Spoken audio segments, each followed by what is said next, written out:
Audiencia virtual que nos están acompañando en este simposio. Vamos a dar inicio a las conferencias. Nuestra primera ponencia la dictará Pilar Pérez. Ella hará una contextualización política y religiosa del siglo XVII, época en la que Miguel de Santiago desarrolló su obra pictórica. El título de su ponencia es Alonso de la Peña y Montenegro y el poder pastoral en Quito. Pilar Pérez es socióloga de la Universidad de Ginebra, Suiza, con maestría en Historia Andina de la Flaxo y un doctorado en Ciencias Sociales en la Flaxo. Actualmente es docente de la PUSE. Pilar, te cedemos la palabra y tienes 35 minutos. Gracias. Buenos días con todos y todas. Les agradezco muchísimo por invitarme a este simposio tan interesante. Muchas gracias, Joaquín, muchas gracias, Carmen y Marta. Y el día de hoy les voy a presentar lo que es mi tesis doctoral, que trabajé el tema del poder pastoral dentro de un contexto muy complicado que fue el siglo XVII. Miguel de Santiago nace en 1620 en plena crisis del siglo XVII. ¿Por qué es que el siglo XVII es un siglo tan interesante para estudiar tanto desde los dos márgenes del Atlántico, tanto desde el imperio, el centro del imperio, como desde los virreinatos? Porque es un siglo de muchísimas crisis. En primer lugar, tenemos todo el agotamiento del centro, el agotamiento del poder imperial, con todas las guerras imperiales en Italia, en Holanda, en Cataluña, España contra Francia, España contra Inglaterra, España contra Italia, España contra Holanda, y 1640 era una corona agotada. En época que me interesa a mí, de Felipe IV y el conde duque de Olivares, se diseña esta estrategia de unión de armas para juntar a todos estos reinos bajo la corona española y reclutar de los reinos ejércitos y sobre todo recursos financieros para poder estabilizar y salir adelante en esta crisis tan profunda del imperio. Vemos los océanos tomados por los corsarios y los piratas. Los holandeses, por ejemplo, se toman las plantaciones azucareras del norte de Brasil, se toman Salvador de Bahía. Nosotros vemos en el Atlántico y en el Pacífico los piratas y los corsarios franceses, holandeses, ingleses, que están amenazando los puertos, amenazando las costas. Y yo me preguntaba cuando hacía la investigación, ¿cómo es que se mantuvieron cohesionadas? ¿Cómo es que se mantuvieron gobernadas las sociedades virreinales, tanto de Nueva España como la sociedad virreinal peruana? Y pensando esta paradoja de unas sociedades sin ejércitos en pie, aquí en los virreinatos no había ejércitos imperiales, sin policías en pie, ¿cómo y cuáles las características de esta gobernanza tan típica del siglo XVII que permite y hace que las colonias no se separen del centro, hace que se mantenga unos gobiernos operantes? Y entonces pensé yo que era importante estudiar esa relación entre poder, religión y gobernanza. Y apoyándome en conceptos como los filósofos Michel Foucault y George Agamben, trabajé el poder pastoral desde sus operadores, que fueron los obispos. ¿Qué estaba sucediendo en los virreinatos mientras veíamos estas grandes crisis en Europa? Los virreinatos se fueron criollizando. También de este lado del Atlántico es tan interesante ver cómo con el vacío generado o la debilidad del poder imperial en los virreinatos, hay un crecimiento de las ciudades, hay una diversificación de la actividad económica, tanto en Nueva España como en el Virreinato del Perú. Se fortalecen los obrajes, la agricultura, la industria naviera. Y todo esto es posible gracias a los grandes administradores del poder, los grandes gobernantes que fueron los obispos. Y en la historiografía se ha dado poca atención a los obispos coloniales de este tumultuoso siglo XVII. Los obispos fueron un elemento crucial, clave de la Reforma Tridentina. Amenazaba la Iglesia Católica con Lutero y todas las reformas protestantes. El obispo toma un protagonismo muy, muy importante. El obispo y el patronato regio le permiten a la corona española ir armando estos ejércitos espirituales, estos ejércitos pastorales, compuestos por el obispo, por las órdenes religiosas, que ya hablaremos mucho de los agustinos en estos días, los jesuitas, los franciscanos, todas las órdenes religiosas y las diócesis forman estos ejércitos espirituales, pastorales, que van sujetando y construyendo este sujeto colonial y van sujetando las poblaciones americanas tanto al rey como a Dios. Los obispos tridentinos tenían bajo su mando las poblaciones americanas. Y vemos estos grandes operadores de poder como, por ejemplo, Juan de Palafox y Mendoza en México, que fue el famoso obispo de Puebla de Los Ángeles. Él fue obispo y virrey en los años críticos 1640-1649. Y Juan de Palafox tuvo a su cargo no solamente organizar la iglesia de Nueva España, sino también administrar los grandes conflictos con los encomenderos, con los mineros, con los jesuitas, que fueron se lo conoce por sus grandes conflictos con los jesuitas, y poner en marcha el programa de reforma del conde duque de Olivares para lograr extraer recursos hacia España y lograr mantener un cierto orden dentro del virreinato de la Nueva España. Otro gran ejemplo que tenemos nosotros ya en el virreinato del Perú es Melchor Liñán y Cisneros, que fue arzobispo de Lima y virrey también a la vez, y que tuvo que administrar y gobernar una época de grandes conflictos en el virreinato del Perú. El obispo Manuel Mollinedo y Angulo, el obispo de Cusco, que fue 25 años obispo en Cusco y organizó la diócesis de Cusco, construyendo la catedral, las iglesias, las parroquias, las doctrinas, y fue el gran mecenas de la escuela cusqueña. Nosotros tenemos aquí en la audiencia de Quito, y aquí es donde yo quiero concentrar mi exposición, Gaspar de Villarroel, Agustino. Ahora estos 2 días vamos a hablar mucho de los agustinos. Agustino, que fue obispo en Arequipa, fue obispo en Santiago de Chile, en La Plata, y escribe un gran manual de gobierno que se lo ha conocido en todo el virreinato, que es el Gobierno Eclesiástico Pacífico y Unión de los Dos Cuchillos, Pontificio y Regio.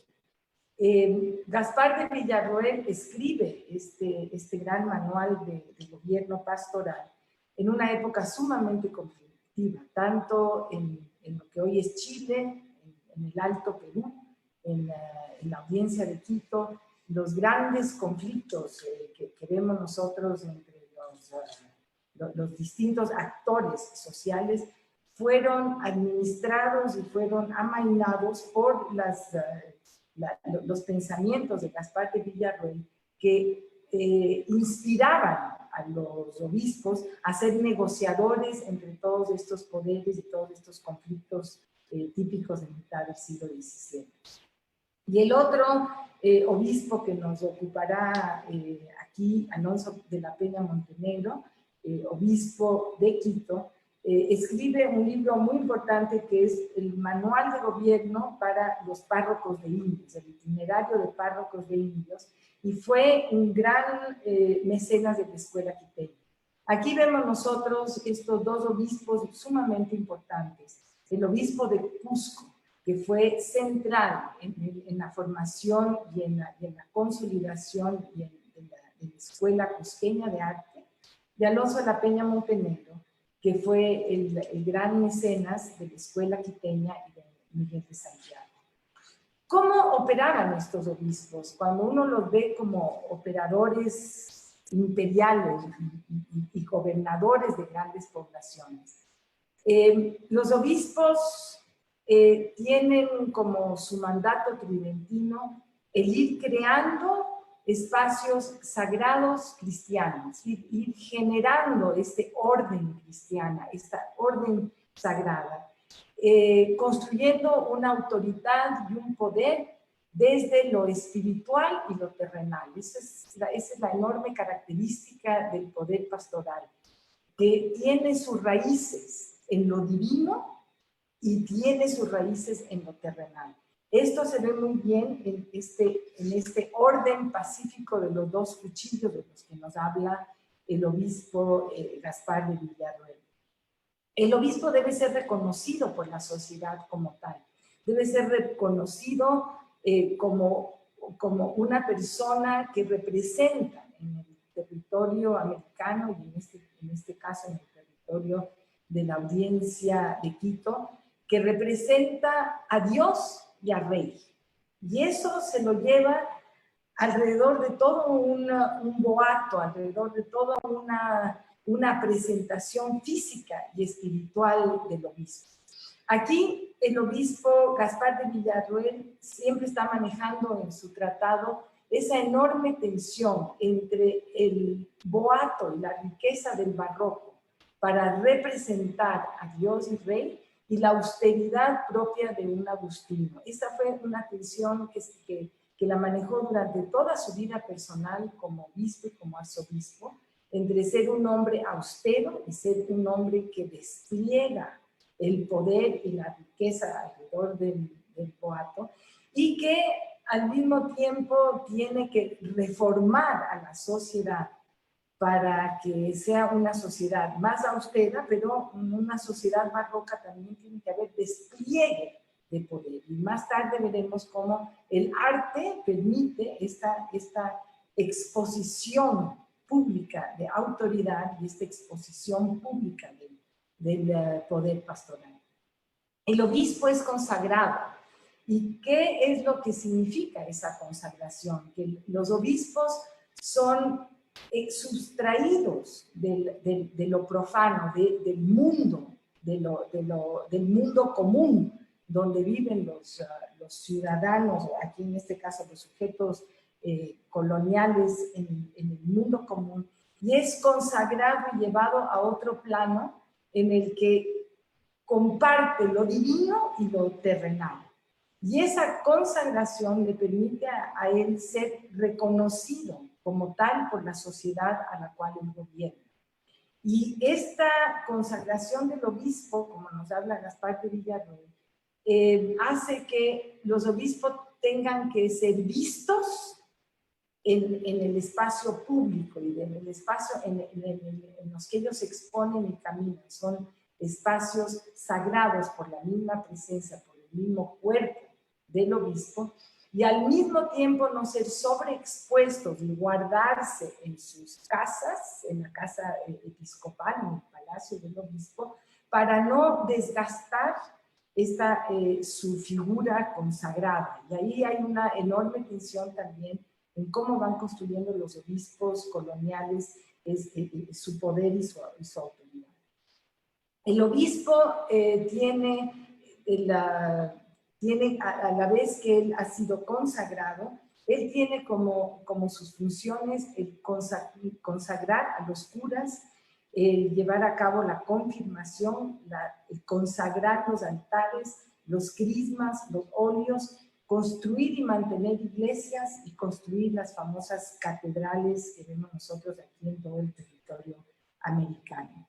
Esta producción de lo sagrado desde la cual se va afincando y se va enraizando su capacidad de gobernar las poblaciones.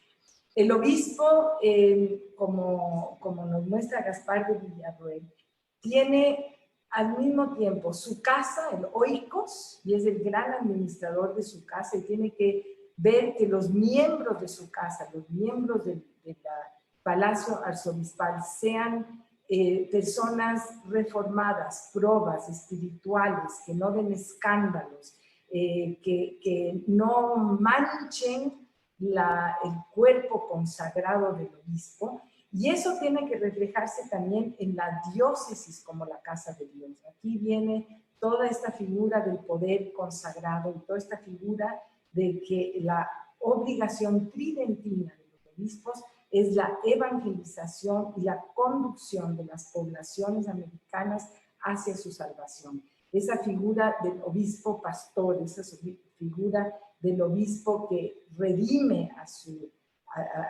población, que la reforma, que la educa, que la guía hacia la salvación, es de donde sale esta enorme capacidad de gobierno de poblaciones.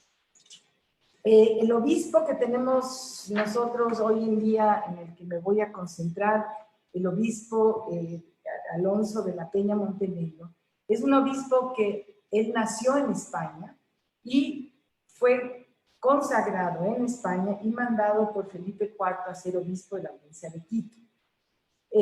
Cuando llega Alonso de la Peña Montenegro a la Audiencia de Quito a mitad del siglo XVII, se encuentra una sociedad muy conflictiva y el conflicto es, y quiero insistir en esto, el conflicto es lo que caracteriza este siglo XVII y caracteriza la manera de la convivencia y la gobernanza del siglo XVII en el virreinato del Perú es sumamente conflictiva. Y los obispos tienen esa misión de ir administrando conflictos, porque realmente resolver conflictos es muy difícil, pero van administrando conflictos.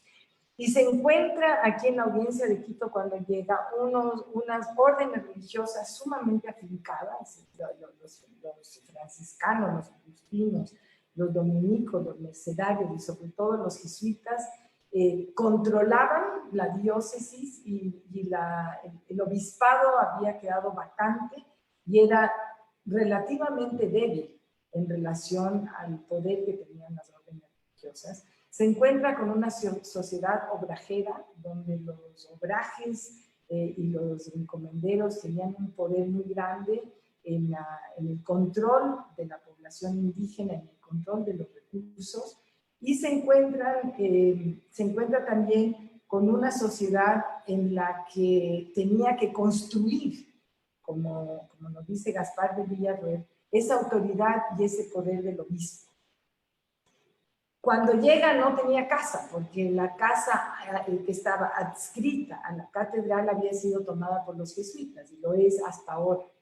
Y Trento obliga al obispo a tener su casa al lado de la catedral para ir construyendo esta idea de lo sagrado y de lo consagrado del obispo. Hay una enorme pelea entre los jesuitas y el obispo Montenegro para restituir esta norma tridentina de que el obispo tiene que vivir al lado de la catedral. Después de 10 años, pues esa pelea es perdida por el obispo y se construye la casa arzobispal, como lo vemos, al frente de la plaza, al frente de la catedral. El obispo Montenegro inmediatamente se sitúa como protector de los indios de la Audiencia de Quito.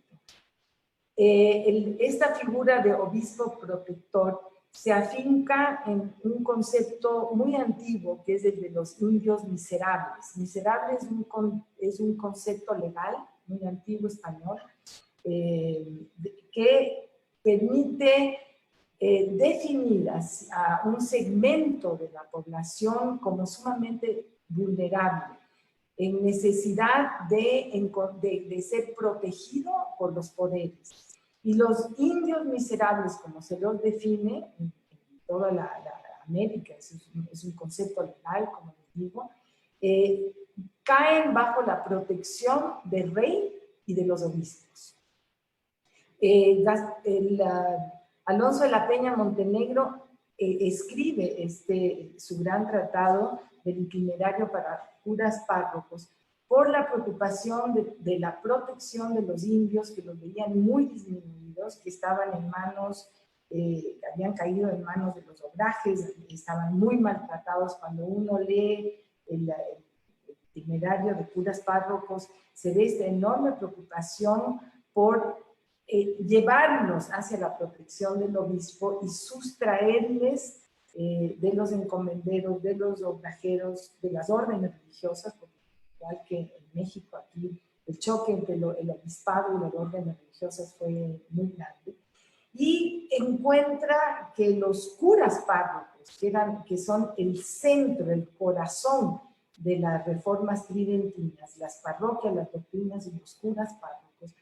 Los curas párrocos de la Audiencia de Quito, y esto es verdad también para todas las poblaciones americanas, no estaban a la altura de gobernar poblaciones. ¿Y por qué los curas párrocos no estaban a esa altura? En primer lugar, porque eran poco educados. La gran preocupación de Alonso de la Peña Montenegro es cómo vamos a hacer las reformas que se necesita hacer para tener una iglesia proba, una iglesia moral, una iglesia que esté en capacidad a través de la imitación de Cristo, de evangelizar poblaciones, si los curas, que son el corazón de la iglesia, no están educados, viven en simonía, y esto hay mucha relación con lo que estamos viviendo nosotros estos días, que es la compra de cargos, la compra de sacramentos, la venta de reliquias, la venta de oraciones, la venta de excomuniones, o sea, hacer negocio de lo que es el trabajo propio del cura párroco. La simonía es un pecado mortal y había que transmitir esto, y esto es lo que hace él con su itinerario para curas párrocos, la necesidad de tener curas probos, de tener curas morales que no cobren por sus servicios a las poblaciones criollas y sobre todo a las poblaciones indígenas. Muchísimos de estos curas vivían en concubinato, había el problema de los hijos de curas, qué hacer con tantos hijos de curas y cómo separarlos de la misma manera que los obispos tenían que ser separados del mundo. Los curas estaban viviendo en el mundo, en relaciones con mujeres, teniendo hijos y no separados, no consagrados, no separados de este espacio profano, sino totalmente inmersos en el mundo que es el mundo del pecado. Los curas párrocos desconocían las lenguas locales, y este es un problema enorme del poder pastoral. ¿Cómo evangelizar con curas que no hablan los idiomas locales y que tienen que depender de las lenguas, de los traductores, para poder llevar a cabo los sacramentos, la misa, la penitencia, transmitir la doctrina y ser entendida por las poblaciones a gobernar? Las lenguas fueron uno de los grandes cuellos de botella de la evangelización en América. Encontró que había un enorme desconocimiento teológico entre los curas párrocos y que había que reformarlos y educarlos para que los curas estén a la altura de gobernar sus parroquias y de gobernar las doctrinas. Por ejemplo, se encontró que los curas no usaban los hábitos, había necesidad de inculcar que un cura consagrado no podía vestirse sino en hábito para poder separarse del mundo terrenal. Y esa fue la gran misión de Alonso de la Peña Montenegro. Su itinerario tuvo un éxito tan grande que fue reeditado 7 veces y muchos investigadores han encontrado que entre los libros que tenían los curas párrocos en todas las Américas. El libro de cabecera, el libro principal, fue este libro del obispo Montenegro, escrito desde la realidad quiteña y de lo que él vio y plasmó en su manual desde aquí, desde esta tierra. El arte, y aquí es cómo vemos, tenemos nosotros que ver estas escuelas cusqueñas, estas escuelas quiteñas, esta producción de arte como parte consustancial del poder pastoral. Tenemos poblaciones que se debían educar y se debían emocionar a través de la perfección en el arte. Esto vemos nosotros en Italia, por ejemplo, cuando en el Renacimiento hay esas enormes peleas entre Leonardo da Vinci, Michelangelo y Rafael, especialmente entre Leonardo da Vinci y Michelangelo, que se disputaban de cuál forma de arte visual es la más idónea para acercarse a Dios. Leonardo da Vinci decía que era la pintura.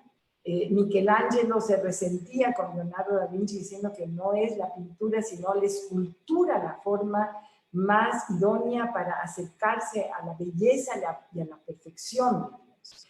El poder pastoral necesita del arte, o sea, no puede comunicar vía escritura, porque este no es un siglo escritural, es un ciclo visual, que lo visible tiene que llegar y elevarse hacia Dios, elevarse hacia el terreno de lo sagrado, porque es el idioma idóneo para expresar lo divino en la tierra. Y a través del arte, en todas sus formas, lograr reformar a los obispos tridentinos, lograr reformar, construir esta espiritualidad y esta moralidad hacia los curas párrocos, los frailes, los criollos, las poblaciones indígenas. El arte es absolutamente consustancial y no se lo puede entender fuera de las estructuras del poder pastoral. Y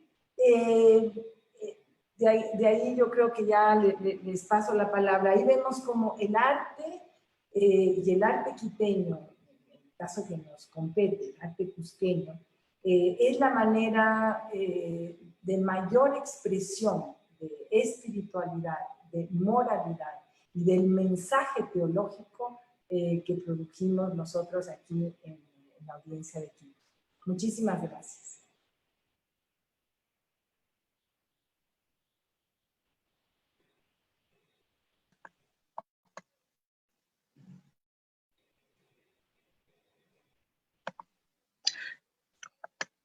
Muchas gracias, Pilar, por tu exposición.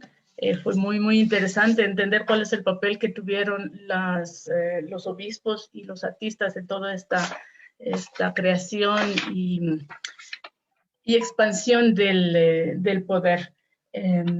Ahora vamos a pasar con la segunda exposición. Está a cargo de Ángel Justo Estebaranz. Él se adentrará a la vida del maestro, de sus obradores, la conformación de su taller y cuáles fueron las personas que lo protegieron y lo patrocinaron. Su ponencia se titula Miguel de Santiago, su obrador y los mecenas de la serie de la vida de San Agustín. Ángel Justo Estebaranz es doctor en Historia del Arte y profesor titular y director de la Fototeca Laboratorio de Arte de la Universidad de Sevilla. Su tesis doctoral abordó el estudio de la pintura quiteña virreinal, centrándose en Miguel de Santiago, al que le ha dedicado 2 monografías y numerosos artículos sobre su obrador y la pintura barroca quiteña en revistas españolas y extranjeras. Le damos el paso a Ángel Justo con su ponencia. Muchas gracias, Marta. En primer lugar, saludar a todos los ponentes, los organizadores y los participantes, el público asistente a este seminario internacional, Simposio Internacional Nuevas Perspectivas en torno a Miguel de Santiago, mecenas, artistas y materiales, la serie de la vida de San Agustín. Bueno, en primer lugar quería agradecer la invitación que desde el INPC se me cursó a través de la doctora Marta Romero y también, bueno, agradecer a la doctora Fernández Salvador, pues la organización desde la Universidad San Francisco de Quito de este simposio. Es un verdadero placer poder participar en un seminario dedicado a probablemente el más grande pintor quiteño de la época barroca, pero desde luego uno de los grandes pintores de la América virreinal, al que, como decía la doctora Romero, pues he dedicado mi interés investigador desde que comencé mis estudios, primero de la tesina, es decir, del trabajo de investigación, luego la tesis doctoral y en adelante. Además es una gran satisfacción ver el esfuerzo que se ha hecho desde las instituciones ecuatorianas y quiteñas, especialmente el Instituto Nacional, de recuperar la serie. Una serie que tuve ocasión de estudiar desde el año 2006, a comienzos del cual viajé por primera vez a Ecuador. Como saben, la primera monografía a la que hacía alusión la doctora Romero se publicó en 2008, primero en una edición en Sevilla y luego en otra en Quito, a cargo del Fonsal, y precisamente a cargo de la cual estuvo Alfonso Ortiz, al que tenemos con nosotros en la sesión. Y bueno, a partir de ahí, pues pude empezar a estudiar la figura del maestro, de su obrador, de su vida, de su obra. Y bueno, como ustedes bien sabrán, pues la serie, que es una de las grandes glorias de la pintura quiteña barroca, se encontraba en un estado de conservación pues, manifiestamente mejorable. Y la verdad es que ver 15 años después cómo se ha podido recuperar la serie, pues verdaderamente una gran alegría. Sé que se sigue, el esfuerzo continúa y se está recuperando obras no solo de Miguel de Santiago, sino también de otros grandes artistas quiteños. Bien, pues voy a compartir la pantalla para poder pasar a la presentación y vamos a comenzar. Vamos a ver. Bien, ya ven ustedes, un momento. ¿Ven ustedes la pantalla completa? Sí vemos, sí vemos. A ver, ¿ahora? Sí, está bien. Perfecto, muy bien. Pues como comentaba al comienzo de mi intervención, es la serie de San Agustín la gran obra de la pintura barroca quiteña, la obra que marca verdaderamente un paso más allá en la evolución de la pintura quiteña.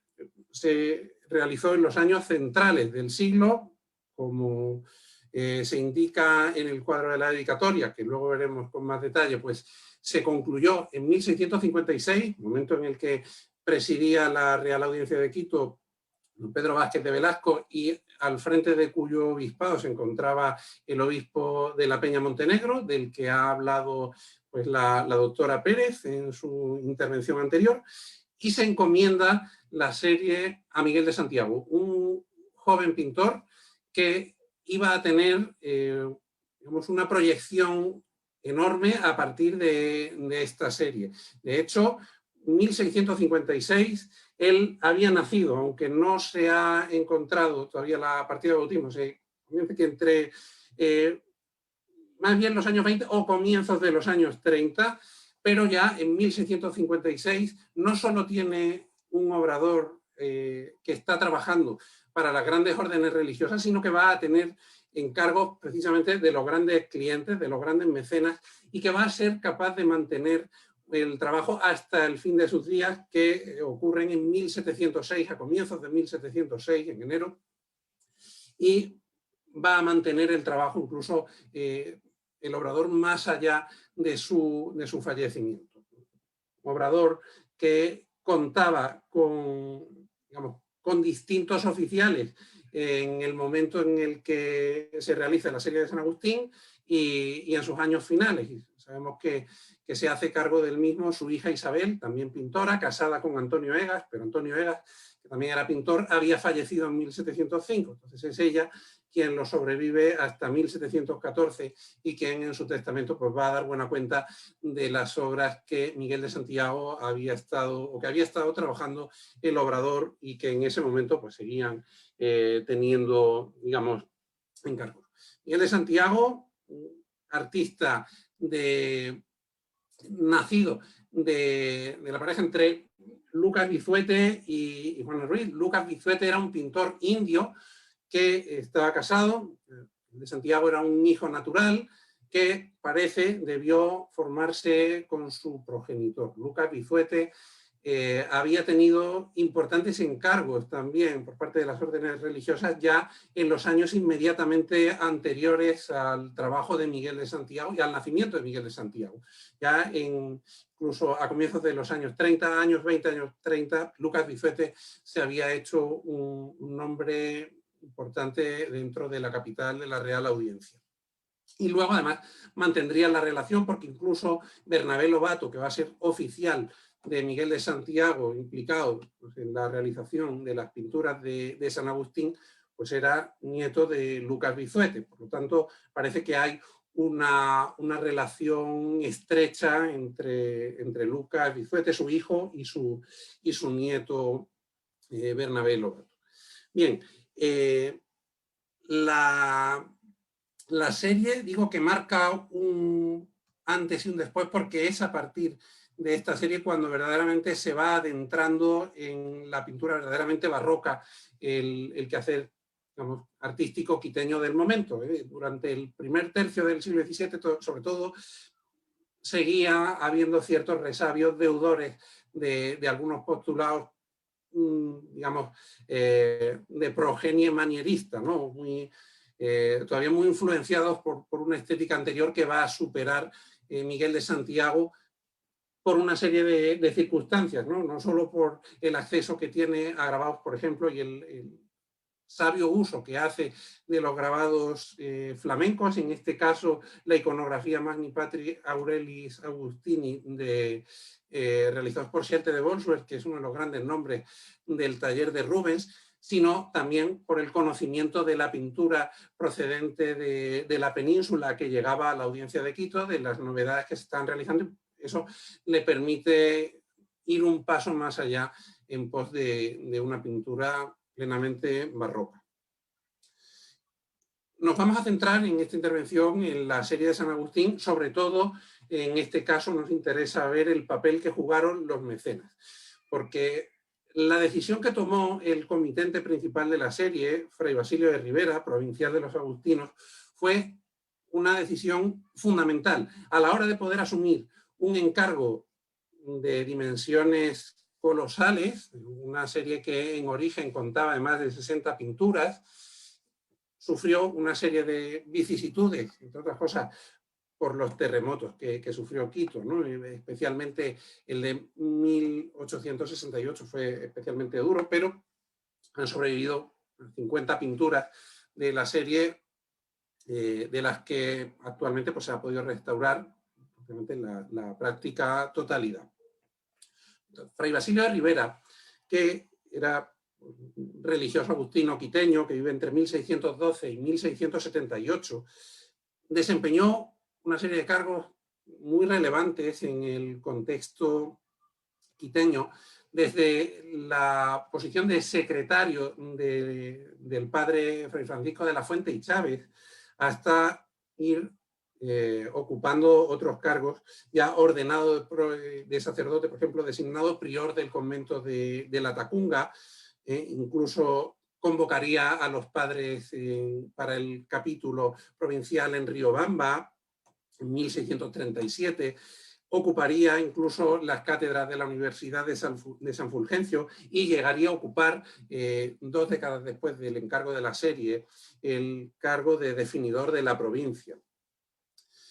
Fray Basilio de Ribera va a viajar a Roma, viaje durante su priorato que concluye en 1648, es el momento en el que debió adquirir, en el que pudo adquirir el volumen con los grabados de la iconografía Magni Patris Aurelia Agustini, que se había publicado en 1624 y que tuvo una amplia difusión no solo en territorios peninsulares, sino también en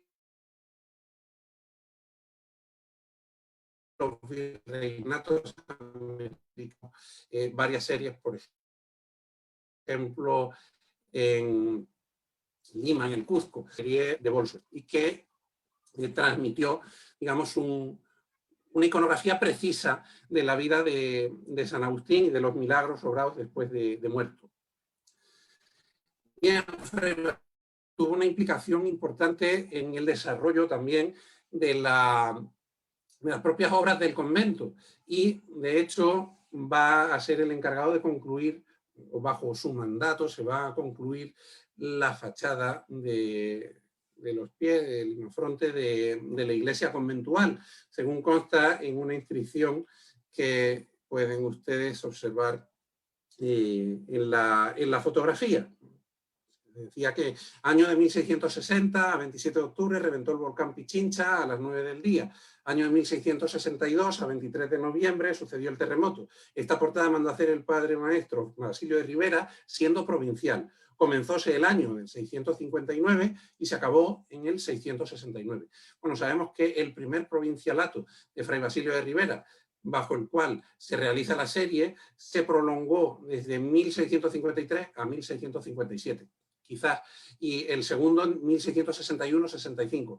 Probablemente se mandase realizar la portada en el 57 y bueno, se empezó a construir en el 59. Pero él luego siguió implicado y de hecho vemos un retrato del padre Basilio de Ribera en el cuadro de la muerte de San Nicolás de Tolentino que mandó pintar en 1672, decía, para el general, ¿no? Para la sala de Profundis. Pero sabemos que Fray Basilio de Ribera mantuvo relación con Miguel de Santiago en años posteriores e incluso Isabel de Santiago cita en su testamento un cuadro de 2 varas y media de alto, retrato del padre Basilio de Ribera, que por edad tuvo que realizar Miguel de Santiago. Aunque Fray Basilio de Ribera muere en 1678, Isabel de Santiago debía haber nacido en 1661, probablemente un retrato que hizo Miguel de Santiago y que conservó en su taller.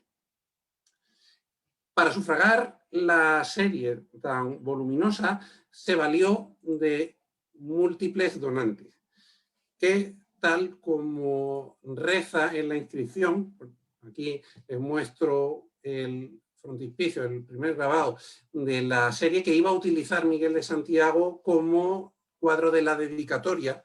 Como pueden ver, ha tenido en cuenta la composición, digamos, de manera muy cercana, pero ha dado una nueva expresividad a los ángeles, el movimiento es otro, por supuesto, ha incluido digamos, un colorido muy matizado, muy rico y también a la hora de interpretar las luces y sombras ha sido mucho más sofisticado que el grabado. Entonces, aquí pueden ver cómo ha añadido también los escudos, la Orden Agustina, también del presidente de la Real Audiencia, a quien está dedicada al presidente de la Real Audiencia está dedicada la obra. Y en la misma cartela señala que el cuadro, que la serie fue encargada por el padre Basilio de Ribera y que estaba realizada a partir de limosnas de religiosos y devotos de la religión, para su mayor y mejor gloria accidental de su patriarca, la dedica al señor don Pedro Vázquez de Velasco, del Consejo de Su Majestad, presidente de la Real Audiencia.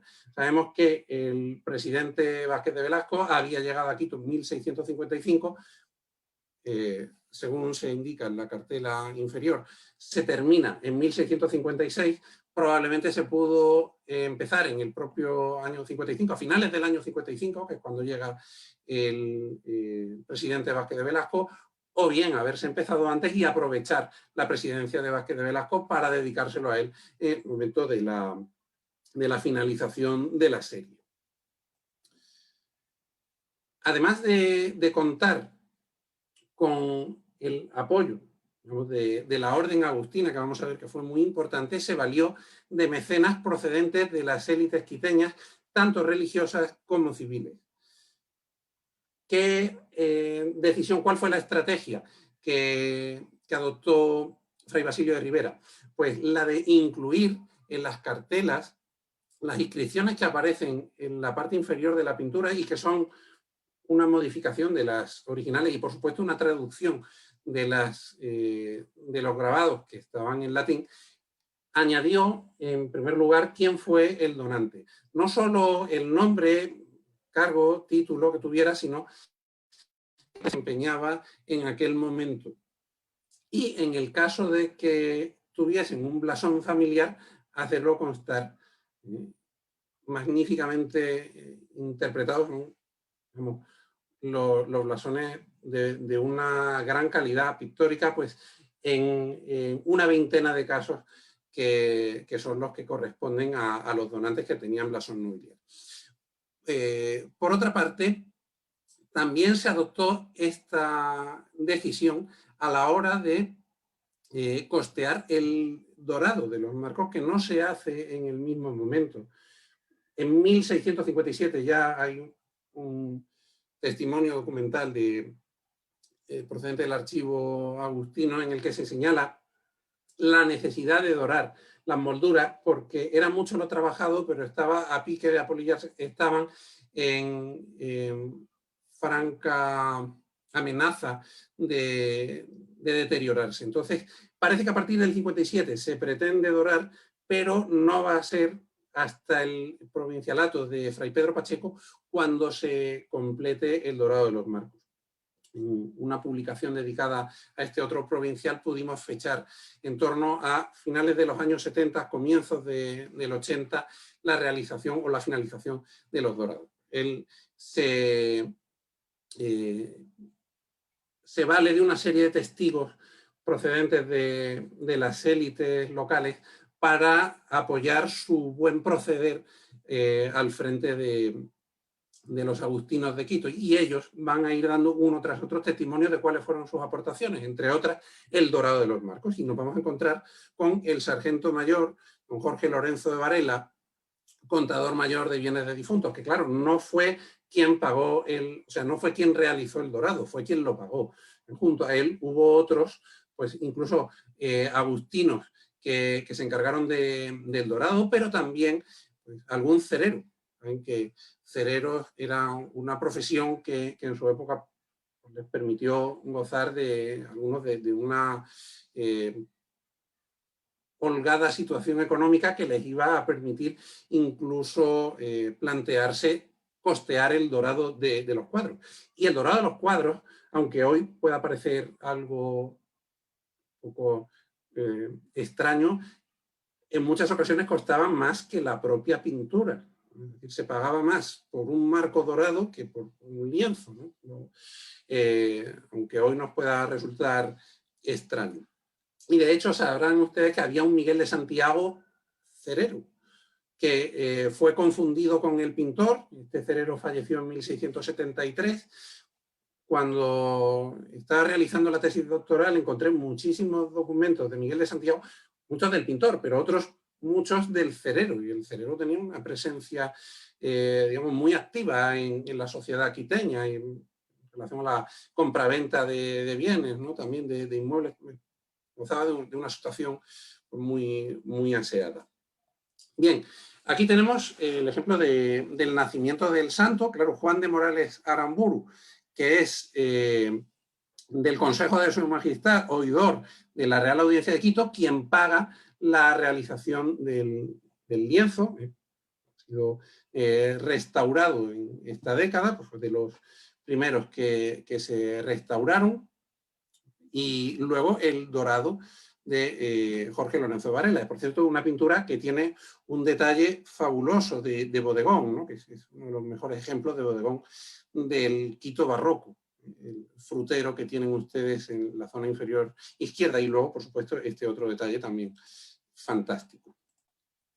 Bien, ahí tenemos el detalle del blasón de Juan de Morales Aramburu. Entre ellos figura incluso el blasón de doña Leonor de Saavedra y Monroy, que es quien paga la visión de Santa Verónica de Vinasco, y es la única mujer donante que además pues, tenía blasón nobiliario, y así lo hizo con usted. Como decía antes, un papel relevante fue el que desempeñaron las élites religiosas. A la hora de acudir a posibles fuentes de financiación, Fray Basilio de Rivera pensó en la cabeza de la Iglesia quiteña, como hablaba en su intervención la doctora Pérez, que iba a ser el obispo don Alonso de la Peña Montenegro, que tenemos aquí retratado en un magnífico retrato que se conserva en la sala capitular de Quito. Gran retrato, incluso retrato mejor que el que se conserva en la escalera del rectorado de la Universidad de Santiago de Compostela, ¿no? Que realiza a comienzos del siglo XVIII Juan Antonio García de Bouzas, y que, como ven, pues responde perfectamente al modelo que se había realizado en Quito y que, digamos, tiene una entidad artística mucho mayor. Fray Alonso de la Peña, don Alonso de la Peña Montenegro, que era gallego, era natural de Padrón, de Iria Flavia, y que iba a impulsar el arte no solo quiteño, sino incluso de su localidad natal. Y él, poco tiempo después de implicarse en la serie de la vida de San Agustín, va a mandar una cantidad enorme, ¿no? De 62.000 pesos a Iria Flavia para que se construya la capilla de San Ildefonso. Iria Flavia es de Padrón, y allí en San Ildefonso va a erigir un retablo. Es una capilla construida bajo la dirección, bajo diseño de Melchor de Velasco, que es el gran arquitecto que trabaja en Galicia a mediados del siglo XVII, y él va a mandar también incluso bandejas de plata a la Catedral de Santiago, y en Quito seguirá apoyando también el arte local. Y de hecho se va a significar en esta serie sufragando dos lienzos. Por un lado, el que representaba a San Agustín con los eremitas del Monte Pisano y el milagro del niño que quería vaciar el mar, ¿no? Una concha, entonces un hoyo. Entonces este va a ser uno de los cuadros que sufraga, junto con otro que quizás todavía pueda tener más significado, directamente vinculado con la figura del obispo y con lo que el obispo pensaba que debía ser la actitud que tuviera el sacerdocio, los curas y sobre todo la cabeza de la Iglesia en su momento, que es precisamente el lienzo que representa a San Agustín reprendiendo a los obispos maldicientes. Es en este cuadro y no en el otro en el que hizo pintar su blasón, su escudo familiar. Una manera de significarse. Un obispo tenía que tener una determinada actitud, una forma de obrar concreta, y no maldecir, no murmurar, no faltar a quien no está presente, y en cambio adoptar una actitud mucho más respetuosa, una actitud más cristiana. Por cierto, son dos magníficas pinturas. Quizá en estos detalles pudo intervenir en el obrador, se ve una diferencia de calidad, ¿no? En la técnica, en la pincelada, ¿no? El grupo de San Agustín es fantástico, y el detalle de bodegón, ¿no? Con los pescados en la mesa es magnífico. Luego tenemos a otros miembros de las élites, como el doctor don Francisco de Velasco y Zúñiga, que iba a ser el tesorero de la catedral. Y, por cierto, su presencia no es gratuita. Es el tesorero, pero es que luego la catedral le va a encargar, el uso de la Peña Montenegro, le va a encargar el cuadro de la muerte de la Virgen, ¿no? Que el tesorero de la catedral se implique ya en la serie de San Agustín y en los años siguientes pues tenga una participación en otra de las grandes pinturas de Miguel de Santiago, tiene su sentido. Bueno, fueron varios, de hecho participó también don Fernando Serrano Monleo, que era comisario del Santo Oficio y curio vicario de Conocoto, don Antonio de la Osa Falconí, que era el cura de Tumbaco y era comisario del Santo Oficio y Cruzada, el licenciado don Ventura Falconí, pero junto al tesorero de la catedral nos vamos a encontrar a un racionero, a un chantre y a otro canónigo, del cual se conserva su blasón nobiliario, pero del que se perdió ya en 1950, según señalaba Terán, su nombre. No sabemos en la actualidad quién era. Aquí tenemos a don José de Borja, racionero de la catedral, con la visión de Santa Gertrudis, y luego junto a ellos los agustinos. Los agustinos se posicionaron, obviamente, en primera línea a la hora de ayudar a completar una serie que coincide en el tiempo, casi con la finalización de las obras del convento. Incluso hubo una reforma a nivel moral del convento en 1639, ya había hablado de lo convulso de la época la doctora Pérez. Los agustinos van a querer figurar como donantes de esta obra, y en total van a ser 16 del convento de Quito, más 2 procedentes de otra ciudad de la Real Audiencia. El padre presentado, fray Lorenzo Suárez de Ocampo, que era prior del convento de Cuenca, y el reverendo padre fray Jacinto Vallejo, que era procurador del convento de La Tacunga.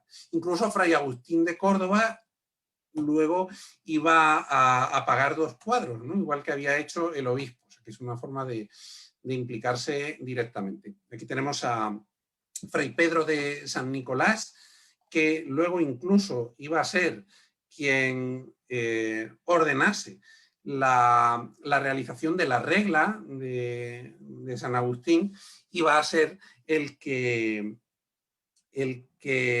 la costé en el cuadro de la ordenación de San Agustín, que tenemos en este lugar. Incluso aquí podemos ver una cartela en la que debía figurar el nombre de la persona que costeó el dorado del marco, pero que se ha perdido en la actualidad.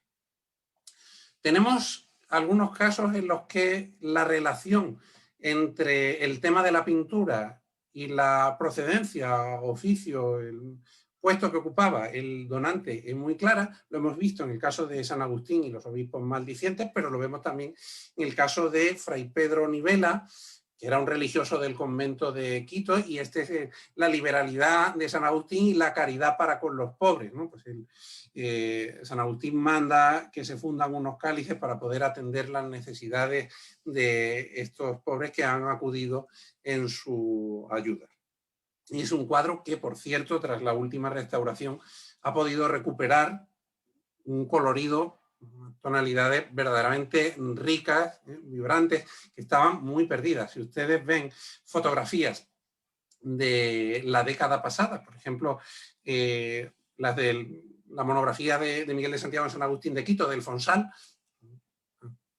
fotografía de Christoph Hills, muy buenas, pero muestran cómo estaba verdaderamente la serie, cómo ha podido recuperar, ¿no? Por ejemplo, el rostro del santo, ¿no? También ver incluso los detalles de la silla, el sillón frailero, que son de una riqueza mayor que lo que se le suponía, ¿no? Por el estado de conservación en el que tenía. Había algunas mucho más deterioradas, por ejemplo esta, Fray Agustín Valarezo. No, Fray Agustín Valarezo era también, perdón, va a ser un religioso agustino que era el regente de estudios del convento de Quito. Entonces aparecen los 2 pilares sobre los que se va a fundamentar, por un lado, y sobre todo la figura de San Agustín, también la figura de Santo Tomás de Aquino. Y se indica en la inscripción que eran devotos de ambos, dice, por ser su obra tan pura y sanamente verdadera. Y por ello los devotos les pusieron las manos como columnas de la iglesia. Entonces figuran ambos como columnas, en el caso de Santo Tomás, como un pilar de la iglesia en el que se fundamenta, y por eso ambos llevan además libros, por ejemplo, de su producción teológica, ¿no?, en la que va a descansar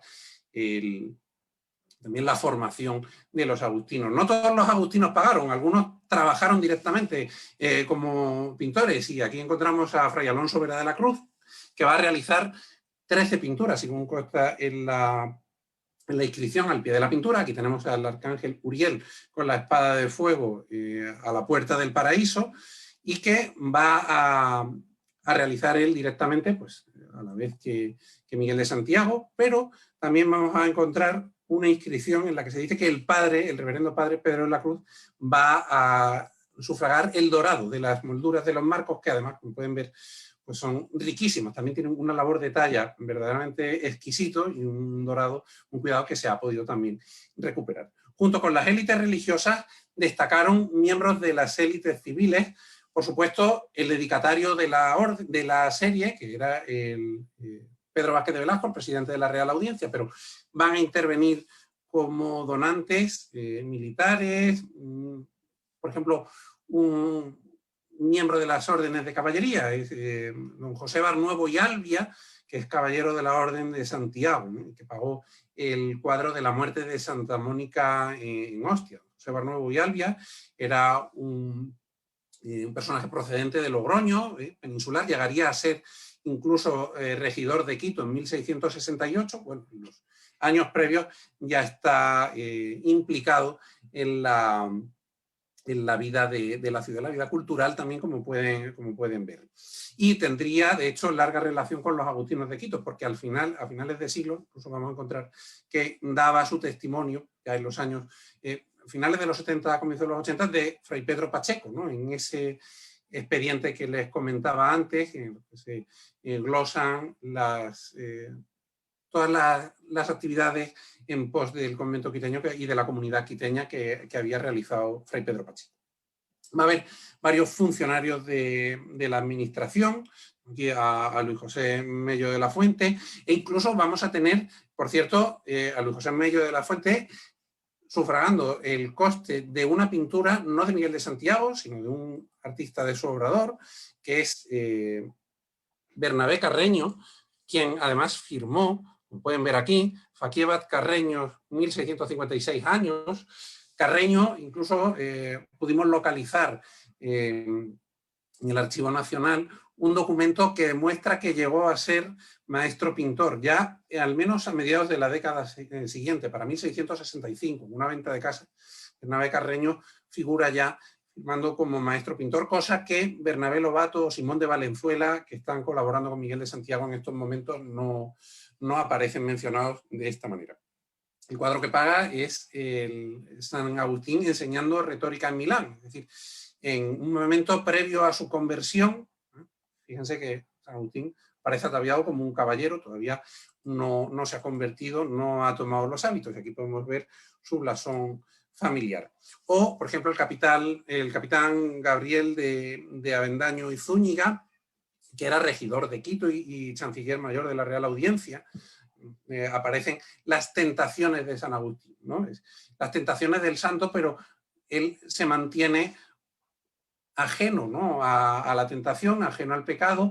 Pues quizás la idea de figurar como un funcionario probo pues también lo llevó a pagar esta pintura. Muy interesante el caso del doctor Juan Martín de la Peña. El doctor era médico y era el síndico del convento de San Francisco de Quito.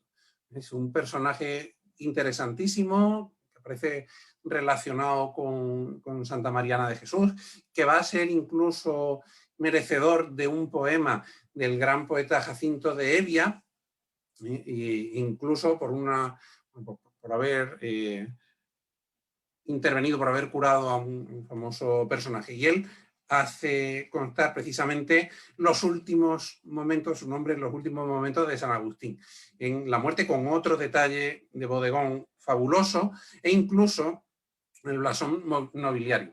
Saben que el síndico de los franciscanos era un personaje laico. Él está implicado en la contratación de varias obras en los años 50 para el convento de San Francisco, ¿no? Por ejemplo, con Antonio Gualoto, para usar con las pinturas de los transeptos, ¿no? y los retablos. Bien, pues él quizás tuviera implicación en el encargo de los posteriores encargos que los franciscanos de Quito hacen a Miguel de Santiago. Es decir, el más temprano los cuadros de la portería, pero luego también la serie de la doctrina cristiana y también la Inmaculada Eucarística, ¿no? Por lo tanto, hay que pensar cómo todos estos personajes luego pudieron incidir en la vida y en el trabajo de Miguel de Santiago. Tenemos también a mercaderes adinerados que van a pagar. Por ejemplo, Duarte Rodríguez va a financiar el cuadro del Milagro de las Ceras, y precisamente es un mercader, ¿no? El que vende las ceras, y cuando se ha celebrado la procesión y le devuelven las velas, no han menguado nada, ¿no? Bueno, es un mercader que financia una pintura que tiene que ver con mercaderes. Son Juan Pérez Infante y Francisco Pérez el Toledano, que eran dos mercaderes, los únicos que hicieron constar que dieron de limosna el cuadro, pero bueno, de limosna lo dieron todos, como lo había hecho constar en la dedicatoria Fray Basilio de Rivera. Estos dos lo mencionan específicamente, lo podemos ver, e incluso aquí el detalle de otra cartela que se ha ido perdiendo, no sabemos quién fue el personaje que donó el dorado, pero sí quien se encargó de pagar la pintura. Bien, el trabajo de Miguel de Santiago en San Agustín iba a posicionar al artista como el gran pintor del barroco quiteño y le iba a permitir entrar en contacto con las élites religiosas y civiles de la ciudad, de la capital de la Real Audiencia. Ello le permitiría tener acceso a los encargos más importantes de las décadas posteriores. Ya les he comentado los de los franciscanos, pero es que también trabajará para los dominicos, es que también va a trabajar, por supuesto, para los propios agustinos. Ya hemos visto la regla, encarga Pedro de San Nicolás, y que se concluye bajo mandato de Fray Basilio de Rivera, la gran obra de Miguel de Santiago, de 6×8, que bueno, va a ser un peldaño más, es casi el colofón de la serie, pero va a seguir recibiendo encargos. Pensemos, por ejemplo, en la fabulosa Inmaculada del convento de San Agustín, o también la serie de los padres de la Iglesia. Esta idea de conseguir sufragar series por medio de personajes acaudalados del Quito de la época no iba a ser exclusiva de los agustinos, pero sí sería un modelo que se seguiría en décadas posteriores y que alcanzaría a la siguiente centuria. Quizá el caso más importante es el de la meditación, bueno, quiero decir, el de la serie de los ejercicios espirituales que realiza Francisco Albán y que fue pagada también por diferentes personajes. En este caso es don José de Ascasubi, que lo paga en 1763, la meditación sobre la elección entre el bien y el mal. Bien, a esta serie y una comparación entre la serie de San Agustín y esta otra, desde el punto de vista del mecenazgo múltiple, pues dediqué un artículo que ha aparecido recientemente, pero la idea aquí era traerlo para que vean cómo verdaderamente esa decisión de Fray Basilio de Rivera fue todo un acierto que permitió no solo a la orden asumir el coste de una gran obra, sino también implicar directamente a las élites quiteñas, y eso a la vez tendría una influencia en la futura carrera de Miguel de Santiago.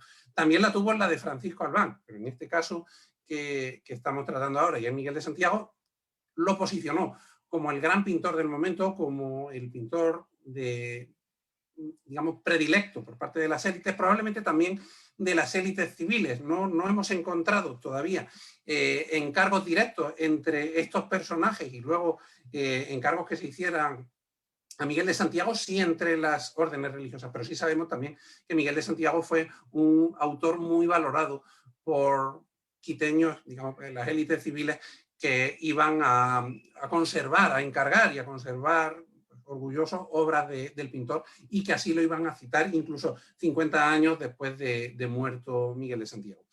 Y con esto termino mi intervención. Gracias.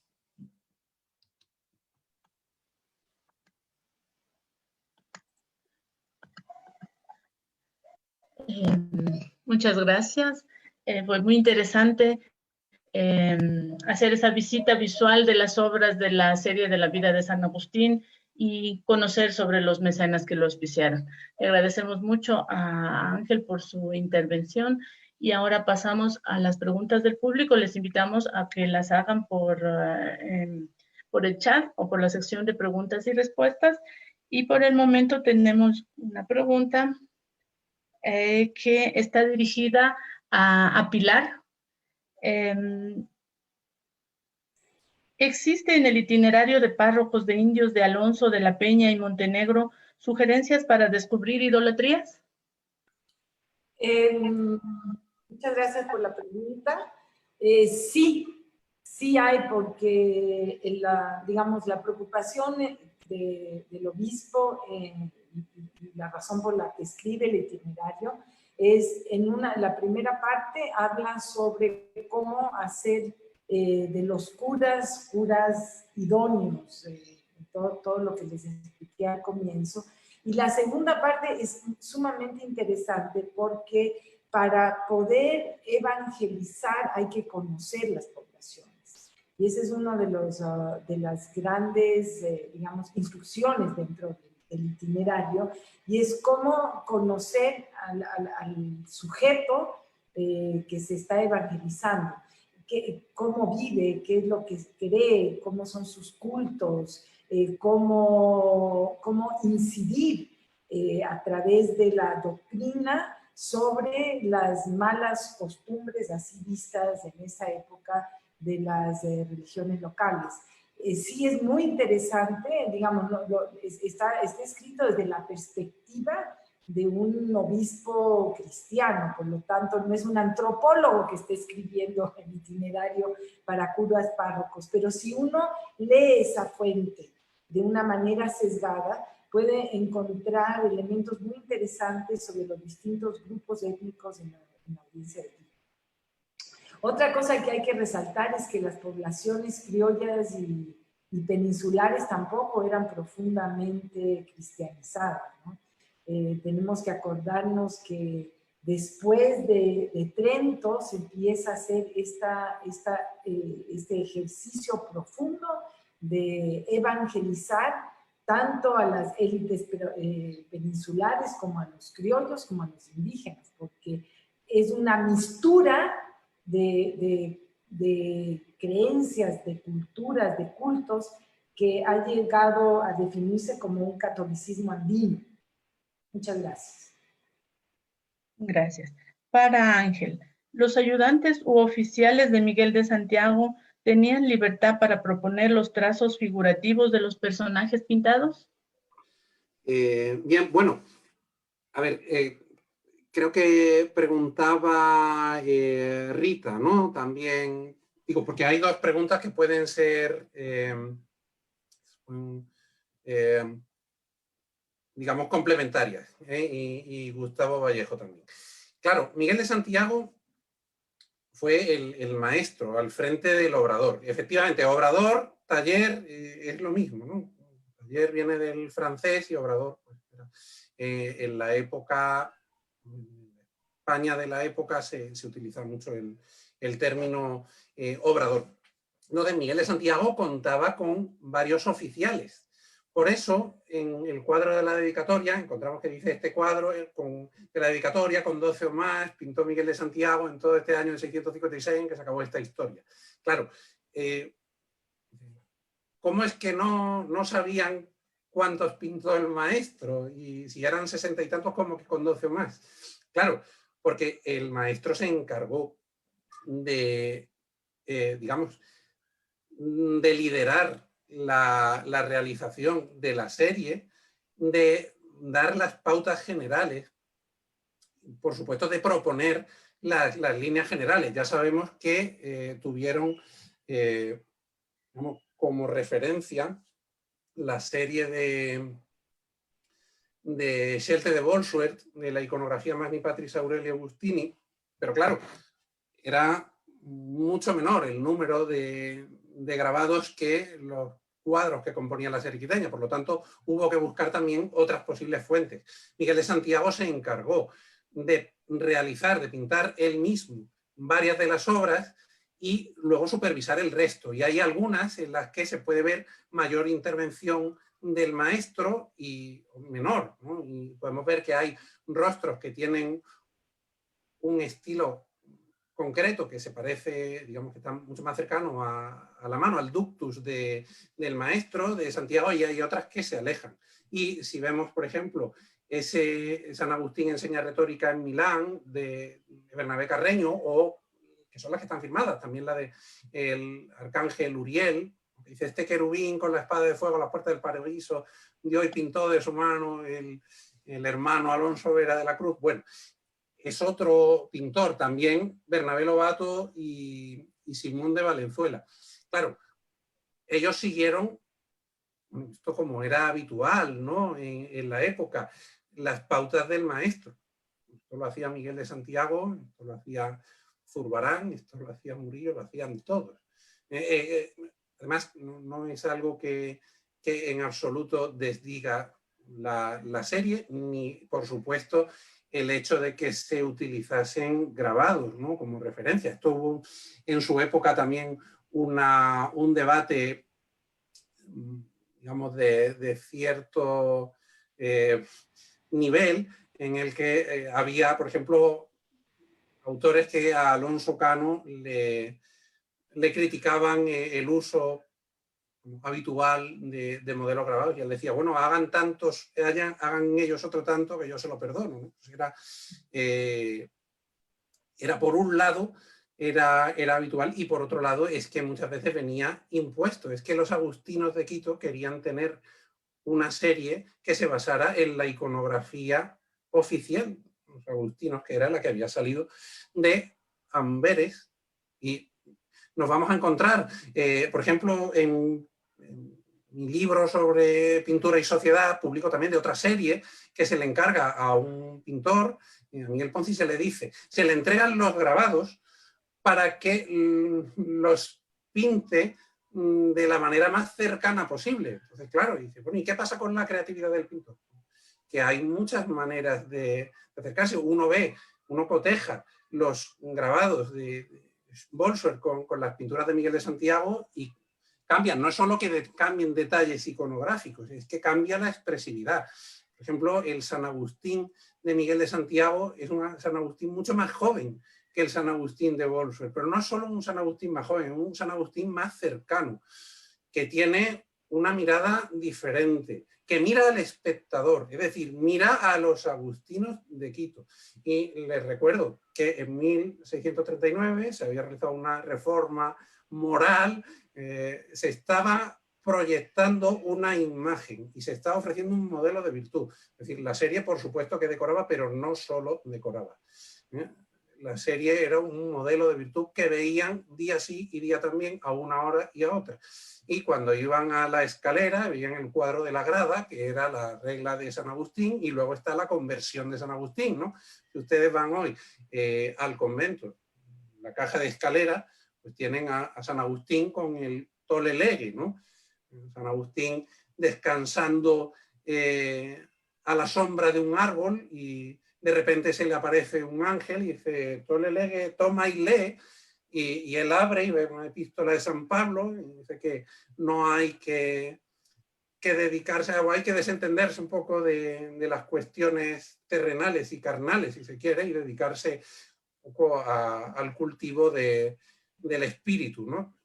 No por casualidad. Y de hecho es un cuadro de dimensiones mucho más grandes que nosotros. Hay toda una serie de decisiones en las que obviamente los pintores están siguiendo los dictados del comitente de la serie, de Fray Basilio de Rivera. Y luego Miguel de Santiago tomó en su periplo vital, en su posterior obra, él siguió una serie de ideas que tomó también de los grabados de Bolsward, pero que luego fue adaptando y con la incorporación de su estilo, ¿no? Obviamente es suyo. Ya, creo que resumo unas preguntas. ¿Existe evidencia sobre obra de Santiago en Cusco, Lima o en Europa? Bueno, hay testimonios de que pero ya del 18, ¿no? De que la obra de Miguel de Santiago fue admirada, fue vista con admiración en Roma. De momento no hemos encontrado esas evidencias de la admiración que suscitó en Roma. En Lima se atribuye la Inmaculada, que es réplica o copia, tenemos que ver, de la de San Agustín de Quito, ¿no? Yo, de los viajes de Miguel de Santiago, encontré un viaje a la Tacunga, pero que viajó a no sé dónde, bueno, y además viajó como que por otros negocios, ¿no? En principio, que pudiera pintar algo en la Tacunga.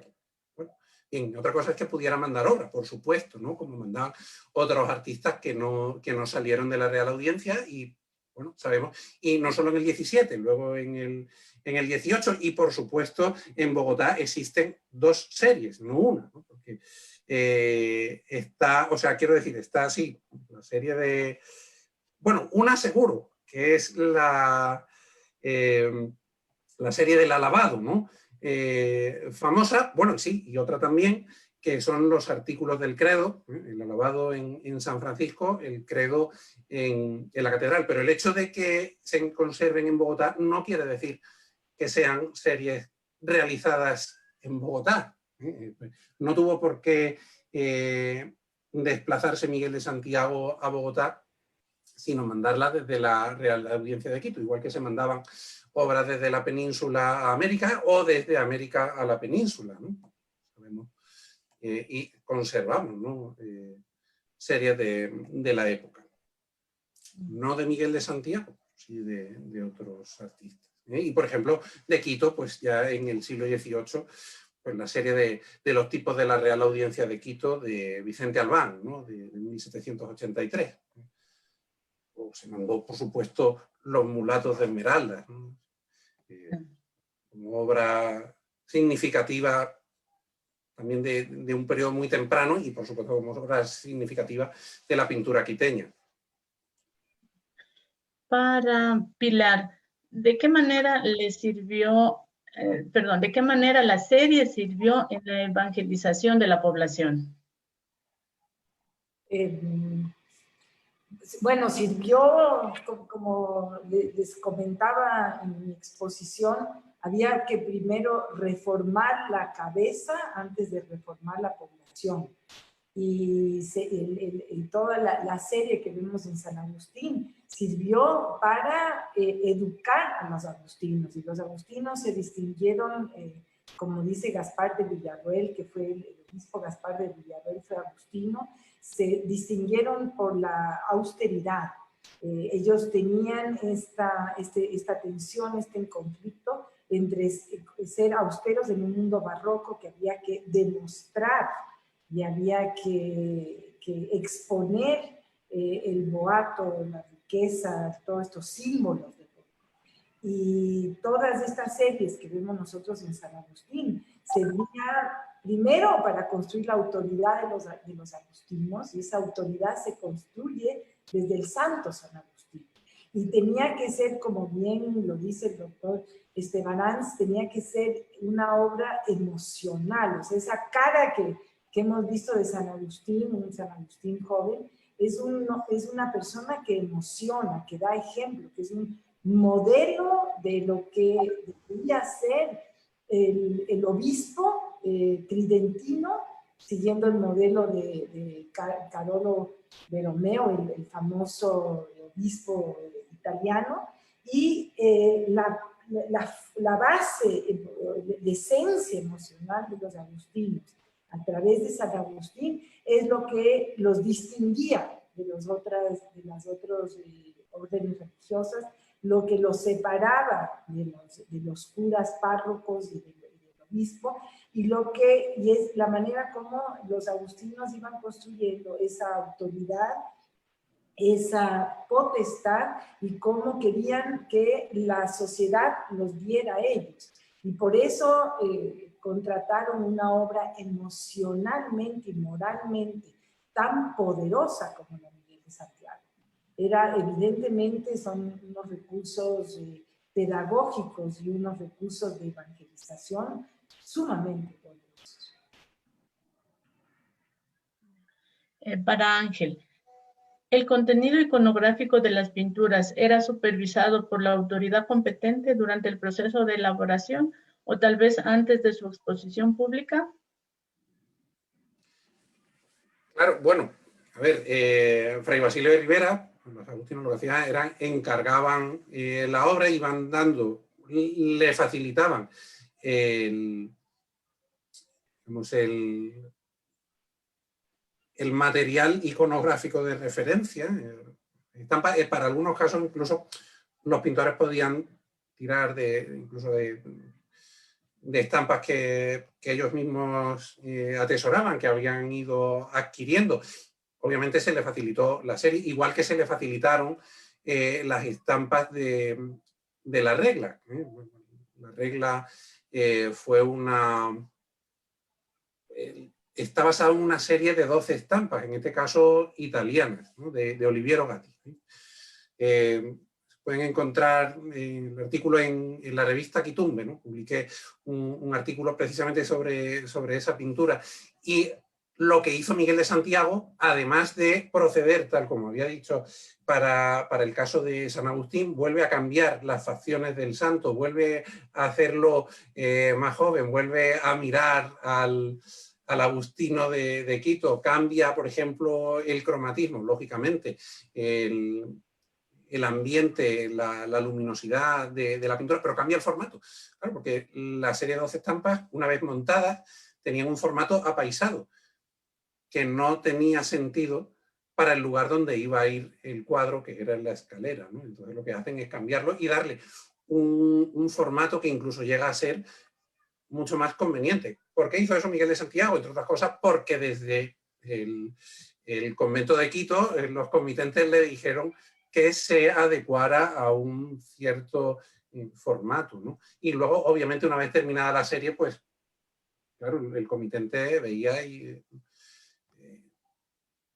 quedaba satisfecho, digamos, con la resolución artística e iconográfica del encargo, o en caso de que tuviera que hacer cambios. Bueno, no sería, quiero decir, a lo largo de la historia del arte no han sido pocas las polémicas por la falta de adecuación entre lo que esperaba el comitente y lo que entregó el artista, ¿no? Y no digo por calidad, ¿no? Porque incluso si pensamos en el trabajo del Greco, ¿no? Para Felipe II, ¿no? En algunos casos a veces no se adecua perfectamente porque se pretende una interpretación distinta. A veces por calidad se encuentran, ¿no? No en el caso de Miguel de Santiago, pero sí podía ser, no en el caso de San Agustín. Para Pilar, ¿cuál es su apreciación de lo barroco? Bueno, se ha hablado muchísimo, discutido muchísimo, escrito muchísimo sobre el barroco. Yo lo veo desde el punto de vista del poder pastoral. El barroco es una forma de ser. Es una forma de ser, es una forma de sentir, es una forma de representación y es una forma que es parte de este poder que relaciona iglesia, Estado, poder, y que tiene estas dos dimensiones, que es lo trascendental y lo terrenal. Y aquí el arte, como explicaba en mi exposición, es un hilo conductor entre el más allá y el más acá. Lo vemos, y ese más allá y el más acá, o sea, desde lo físico y lo espiritual, el arte barroco es una vía de salvación, es una vía de comunicación, es una vía a través de las cuales las emociones y las percepciones evocan y hacen salir lo ético, lo moral y lo espiritual y construye al sujeto barroco como hacia una elevación espiritual y su salvación. Para que esto suceda, nuevamente, hay que tener esta reforma desde la cabeza hasta los pies. Hay toda una visión de poder en el cuerpo y toda una visión emocional de llegar a estados superiores. Se puede hablar del barroco en miles de maneras, pero yo pienso que es la emoción que genera las grandes obras de artes barrocas es el mejor camino para entender cómo se vivía y cómo se sentía lo barroco en el siglo XVII. Bueno, yo tengo una pregunta allí. ¿Cómo le ven ustedes la diferencia entre el barroco que se da aquí en la Real Audiencia y lo que pasa en Europa? ¿Quién se lanza? Por favor. Bueno, yo lo hablo cortito porque creo que el doctor Estabarán tendrá otras cosas muy interesantes que decir. Yo creo que no hay un barroco, hay una sensibilidad barroca. Y no puedes definir una normativa barroca y decir, bueno, esto es el barroco y estas son las desviaciones del barroco. El barroco es una forma de ser. Lo ha descrito muy bien Maraval, lo han descrito muchísimos autores, y es nosotros desde el siglo XXI difícilmente podamos sentir y ser como era ese sujeto barroco, que estaba armado, estructurado cognitivamente, emocionalmente, intelectualmente de otra manera. Y es diversa, como era diverso el siglo XVII, era un compromiso y unas negociaciones y unos conflictos, y hay muchas maneras de sentir y de ser barroco.